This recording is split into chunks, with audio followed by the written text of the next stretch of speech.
What's up, everybody? Alex here. Welcome back to episode 2 of the What's on Tap, the Beer and Vinyl Weekly Recap. All right, so last week was the inaugural episode, and now it's the second episode, so we're rolling right along here, and I got something special. This was a request from my boy Jason up there, Jason Arsenault, who was like, man, I miss those days way back in the day when you used to actually like drink a nice beer and tell people about it, and so that's what I did today. I don't know about you all, but we had a few days here in Ohio that felt like actual fall. We're obviously still way off from fall, but it got cool during the night. It was like 72 during the day, and it felt awesome. And I wanted to celebrate with a nice fall beer. And when it gets cold, I want to drink big imperial stouts. So that's what we're cracking into today on this Beer and Vinyl Weekly Recap. What's on tap? So today on tap, aka out of the bottle, is a new-ish variant of Founders KBS. I'm representing Founders today. Founders is out of Grand Rapids, Michigan. I went to school,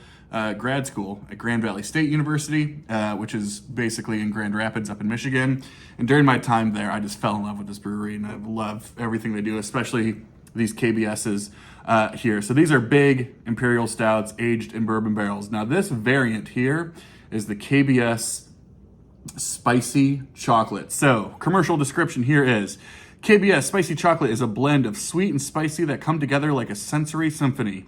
This batch of KBS is made with dried chilies and chocolate for a rich mole-inspired punch of flavors. Expect dark chocolate and dried peppers with hints of smoke and a spicy finish that lingers just long enough to be cooled by your next sip. A unique and unexpected twist to our KBS. 12% alcohol by volume. Crack it open. We got our proper glassware, our KBS glass. I do not remember the last time I had an actual craft beer. Nevertheless, it's a stout. So there's your, there, pretty damn dark. Yeah, I mean, it smells like, if you've ever had a Mexican hot chocolate, it's kind of based on that. You know, it's obviously it's Mexican hot chocolate, so it's got the, obviously, chocolate, but also has cinnamon and peppers and ancho chilies and that kind of stuff. You definitely get that. Hey, cheers, happy Friday, y'all. 3 minutes of me talking about beer. I hope this is worth it to you, Jason, while it's not worth it to anybody else.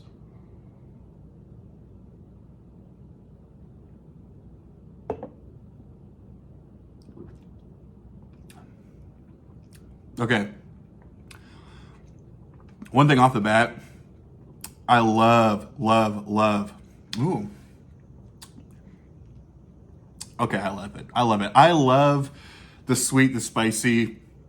That's great. I actually really love when those things happen. People will be like, spicy beer, spicy chocolate beer. I don't know. I love it. It works a lot better with the booze too, since it's 12%. That heat kind of blends between, is it boozy bourbon heat? Or is it pepper heat? One thing I will say, though, this is going like full beer review. I apologize. One thing I will say, it is nice and thick and creamy, daddy. And the mouthfeel on that, the body on that is just great. And I mean, I'll probably get buzzed off of it, 12%. Anyway, okay, so point of this week. What have I been listening to? What went on this week? Holy autographs. Holy autographs. We'll dive right into it. Whenever I made my last video on Sunday, here's just a bunch of shit I was listening to on probably Sunday night. How about it? Yeah, Sunday night, you know, just one of my favorite artists. I don't talk about him a whole lot, but it's probably an artist I own the most of, and that's Frank Zappa. And I love Sleep Dirt. This was late 70s, 79, I think. One of his complete instrumental records. I mean, it's jazzy, it's quirky, but, you know, this certainly falls within that sort of jazz realm of Zappa stuff. The highlight here, I mean, the whole record is great. This is an amazing record. I would recommend this to people who want to get into Zappa, but the highlight for me is the track and the guitar solo on, oh shoot, what's it called? The Ocean is the Ultimate Solution. Man, what a track that is, what a song that is. So I'm a huge Frank Zappa fan. Sleep Dirt from late 70s. Oh, a little promo stamp. Look at that hot shit. All right, cool. So, yeah, a lot of that. This came up. This was a local band. I don't know if they're still making music, but out of Columbus, Ohio. And this is the band I with the record Center of the Sun. This is psychedelic. This is spacey. This is like Hawkwind meets stoner rock type stuff. Definitely psychedelic, definitely spacey, definitely like, do what you got to do with it sort of stuff. But this is cool. This was on like a limited, what label was this on? Kamado, I guess. But yeah, these guys are out of Columbus. Cool psychedelic spacey stuff. This was a purple variant that was limited to 500, and this is number 4. See if you can read that. Number 439. There. Center of the Sun. Really cool stuff. Here's a band. I love this album. No one talks about this. This is a band I think that probably just had bad timing and people didn't know where to kind of place them. And that's the band Zebra out of New Orleans. Yeah, I mean, they don't sound like a New Orleans band at all. 1983, led by Randy Jackson. No, not that Randy Jackson, but this Randy Jackson. They put out, I think they've only put out 4 records maybe. I have this one and their 3rd one. But this is great. I mean, this is hard rock. This is kind of proto-hairy. Randy Jackson has this sort of big, scratchy, operatic voice. But the hit here, I don't actually know if it was a hit. The highlight here for me is Take Your Fingers From My Hair. If you don't listen to anything else, listen to that. What an absolute smoker that is. Just incredible. So great musicians, kind of that, I hate to call it proto-hair. They're not a hair metal band, but they kind of, again, just fell within that weird range of what do we call these guys, but they're awesome. Shout out to my boy Sam St. John. He sent me this as some VCLT for my birthday earlier this year. And this is just good old-fashioned 90s, more jangle pop than power pop, but we're going to call them the same thing. That is Teenage Symphonies to God from Velvet Crush. Yeah, it was cool to spin this again. This is one of these interesting things, right? I get this record back in March when he sends it to me, listen to it a couple times, and I really dig it, right? And it's weird because I go back to it, and I probably listened to it this week for the first time in a while, and I'm like, this sounds different than what it did, 6 months ago or whatever. I'm digging this a lot. These guys, very cool. Technically, I got to see Paul Chastain play live. He was playing with Matthew Sweet's band, who I got to see earlier this year, which is really cool. But this is just awesome, good old-fashioned early 90s jingle power pop. And Sam, can't thank you enough, brother, for sending that my way. How about some Dollar Heat that I found on Monday? I wouldn't call this a guilty pleasure. I love these records. I mean, literally, like, there's this span of, like, I don't know, I feel it's like 10 records. And I'm like, I love all of those. And they're all pretty cheap. And I needed this one. And I love it. I mean, this is just as good as you can get with, like, good old-fashioned Baroque pop of the early 70s. Dollar Holler, the Bee Gees, Trafalgar. Man, the big hit here, How Do You Mend a Broken Heart? I love the song. What is it? Is it real? Was that the name of the song? Maybe not. Regardless, I love this era of the Bee Gees, and then their early stuff with, Idea, and that Bee Gees' first record that's like great psychedelic pop, all that kind of stuff. So like this, and Cucumber Castle, and then a Tin Can, or whatever the fuck it's called, like all that stuff. I love that stuff. I don't know how many Bee Gees people are out there, but this is a great record. It's just so inoffensive. I know that sounds probably not like the best rating, but yeah, for $1, couldn't pass it up. Believe it or not, this is only the second record. I bought this actually on Monday. This is only the second record I have from this band, and I need more because I spun this and loved it. It was at a good price, but it is Talking Heads. And what is this now? This is like more songs about buildings and food or something like that. Yeah, I mean, Talking Heads are one of those like vinyl community. They are the music nerds band, right? Like it's like one of those things of like if you are sophisticated, you have to like the Talking Heads. And so they were always a little bit later for me just because they were a little bit quirky. I didn't really get it, all that kind of stuff. But man, I think now that I've opened up my sort of listening, I'm digging this type of stuff. So yeah, this is the only one. I have this, and I think Speaking in Tongues are the only Talking Heads records I have. So always on the lookout. Some of these, I don't know about you all, but like some of these Talking Heads records I see, they're like, used, right? If I'm talking like an original or something, like $30 or something. I think I might have paid like 12 or 15 for this. That's a sweet spot for me. they're getting up there. I know all the reissues are around that $25, $30 range, but yeah, if I find these Talking Heads for under usually like 20, I feel pretty good about it. But yeah, love this record. It was awesome. Well, I listen to jazz in the mornings and at night. This is from that Analog Productions sort of prestige series that they've had going on forever. Great series, audiophile, that type of stuff, but maybe one of the best sax players out there, arguably one of the best sax records out there. I think originals for this go for like buku bucks, which is why these reissues are so great. And that is Tenor Madness from Sonny Rollins. Sonny Rollins, Philly Joe Jones, Red Garland, and Paul Chambers, and John Coltrane. So if you're not up on the jazz thing, most of this is Miles Davis's quintet. And the title track, the fun fact on this, the title track is the only known recording that features both Sonny Rollins and John Coltrane, both playing on the same track. So, insane lineup, just great stuff. And then, Coltrane and Sonny Rollins, only recording out there of both of them playing on the same record. A sophomore album from this I mean, they're just a good hard rock, kind of progressive rock, British American supergroup, and that's the second, Sufficiently Breathless from Captain Beyond. Now, when people talk about Captain Beyond, they really talk about that first record because it is like proto heavy metal stuff. I mean, it is, talking about the stuff that was going on in the States, right? Now, Captain Beyond, they're kind of not a pseudo supergroup, they are a supergroup. I mean, they're taking guys from Iron Butterfly, taking Rod Evans from the original Deep Purple lineup, and that first Captain Beyond record with the lithograph cover or whatever is insane. But this is really, really good too. The one that came out a few years later, I forget what it's called, Dawn Explosion, I don't know. I almost said Dawn Patrol, isn't it the Night Ranger record? Not so much, but these two records that both have Rod Evans on there, are pretty smoking. So this is a great listen. If you see this out there, I totally encourage you to pick it up. This is Sufficiently Breathless from Captain Beyond. Yeah, a little bit more hit of jazz because y'all asked for it. This is a great series here.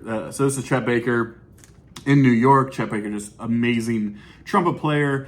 Also a vocalist, but I gotta be honest with you, as you all might know, I don't really do jazz vocals. So I try to stay away from his vocal stuff.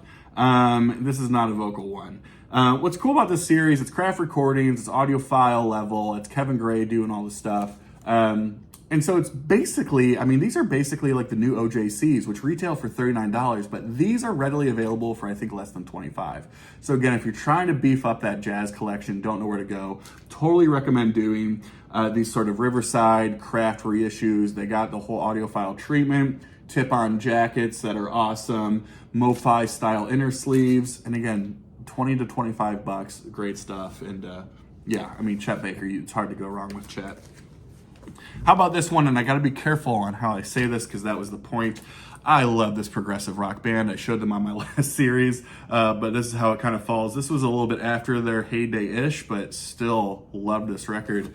And this is Caravan, Cunning Stunts. That's right, say it slowly with me, Cunning Stunts. Of course, as you can tell, this is a Total Hypnosis album cover. What year did this come out? 1975. This is great stuff. This is so quirky. This is so British. If you know Caravan, you know Caravan and sort of the sounds they have. But this is certainly a little bit jazzier. I love this kind of stuff. It's a little bit, again, past that prime of In the Land of Gray and Pink and, if I could do it all over you, I'd do it all over again, like type stuff. And again, obviously this very fitting one, Cunning Stunts.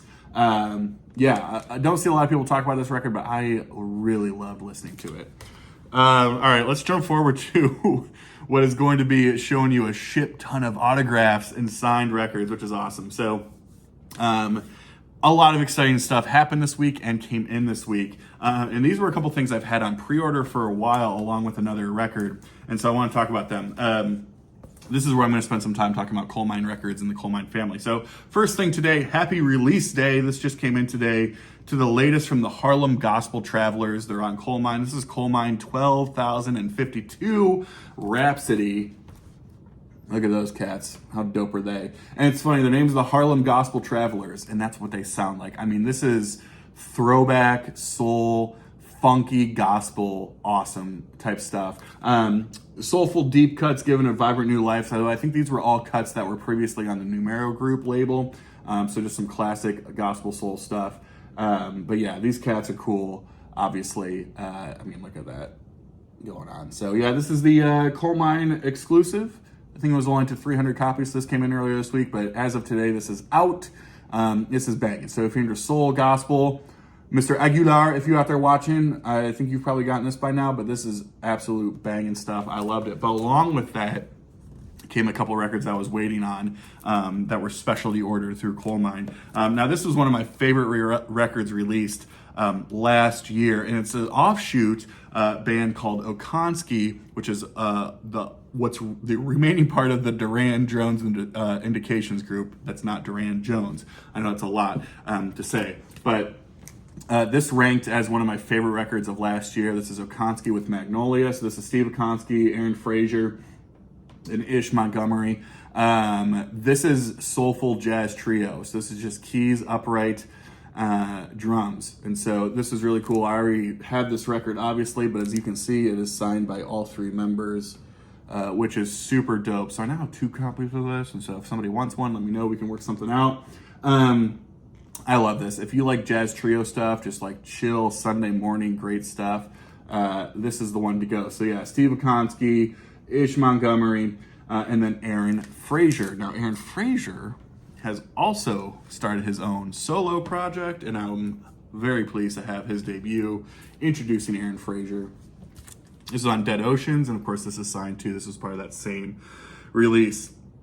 Not only on Dead Oceans, obviously great label that houses a lot of great artists, Phoebe Bridgers, Mitski, Khruangbin, who I've talked about a lot. But this was also produced by Dan Auerbach from the Black Keys. But this is throwback, major throwback, falsetto, soul. I mean, the cover kind of gives it away. Amazing stuff. Looking back at that barbershop, looking like it. Yeah, this is awesome stuff. Aaron Frazier just put out another record several months ago that I don't have. But yeah, this is as that falsetto, soulful, just amazing stuff. He's kind of getting into multi-instrumentalist stuff now, playing a lot of the instruments on here. So that was awesome. But that is not it. Tuesday, I got a chance to see one of my absolute favorite bands of all time, the Avett Brothers. Now, a lot of you watching this are also fans of Sam St. John, and you know that Sam St. John talks about the Avett Brothers all the time. But I've actually liked the Avett Brothers just as long as Sam has. In fact, that was one of our first things that we ever connected on, was talking about the Avett Brothers. Out of Concord, North Carolina, which is just a few miles outside of Charlotte, North Carolina. I lived in Charlotte for a few years, and so I kind of feel like I know them in a sense. And I got a chance to see them in concert for the first time on Tuesday night. Now, here's the cool thing. I go to the concert. It was one of the best concerts of my life. There's your review. You want the review? One of the best concerts ever. If you're into that sort of folky, rock and roll, little bit of fried chicken type, bluegrassy type stuff here and there, more singer-songwritery. They're a tough band to sort of pin down, but I loved it. It was one of the best shows of my life. But the best part was, the next day, my local record store says, "Hey everyone, for anyone who was at the show last night and wants to keep living it up, the Avett Brothers were kind enough to stop into the shop and sign our copies of the records that we had." So I go in there, and I knew I had to pick up their latest record. Of course, that's what I saw them tour on. Self-titled Avett Brothers, signed by everybody. I know, I get it. I didn't meet them. I didn't have the experience of going up to them and asking them to sign this. I know some people hold that in high value. But what's cool about these is when they sell them at retail. So if this retails for $32, they sell it for $32 with the signature. So this is the most recent record, self-titled. I really like this record. It's going to be in my top 10 records of the year. It's not a perfect record in my opinion, but it's really damn good. And there's some stuff on here that just gets me. If you just want a good, I think, here's what I'll say, to kind of get a little bit of everything. Orion's Belt is just a perfect kind of pop rock song in their style, which is perfect. And then the song that closes the record, We Are Loved, is just their songwriting put perfectly in one song. Just incredible lyricism, great songwriting, everything about it's great. But I also love that Never Apart that opens it with the vocal prelude. So killing it, right? I was like, I know I needed to get this record because I still needed it. And I had it, but then I'm looking at, they signed every record there. So I'm looking at all these other records, and I was like, and I have most of these. But then I saw this one. And I was like, damn, I love that record. It's got my favorite song, one of my favorite songs of all time on there. Emotionalism. I don't know if you're going to see that too well. Yeah. One of my favorite songs of all time. I mean, of all time. This probably takes a top 3 or top 5 song, is the Ballad of Love and Hate. Again, if you don't know anything about the Avett Brothers and you want to listen to one song, listen to the Ballad of Love and Hate. To me, it's just a perfect, heart-wrenching, amazing song that means a lot to me personally. So I saw this, I was like, I had to get it. So at that point I was like, I got 2 of these hoes. This was a big hit a number of years ago, and I no longer had this record because I gave it to my brother for a gift. So I said, well, I would love to add that back in the collection. I was probably going to end up buying it at some point anyway. You might as well pick up True Sadness. Oh, yeah, that one's signed too. Man, there's some big hits on here that they still play a lot of. Ain't No Man was a huge one. I'm not crazy about that song, but I get it. People like it. No Hard Feelings is the big thing. They still close out their shows with that all the time. Beautiful song. Yeah, True Sadness was a great hit. I Wish I Was great. Yeah, just this was a great album that came out several years ago. It was a huge hit for them. Now, my personal, I don't know if I would say personal favorite per se, but they do these EPs called The Gleam. And this was the 3rd Gleam that came out just a few years ago. Now, these are kind of cool because they are really focused on their more acoustic Americana singer-songwriter type stuff. So not really the full band per se, but I love the acoustic Americana singer-songwriter stuff the most. This is the Gleam 3. I absolutely love this. This was 2020 maybe, 2019. Yeah, beautiful, all signed.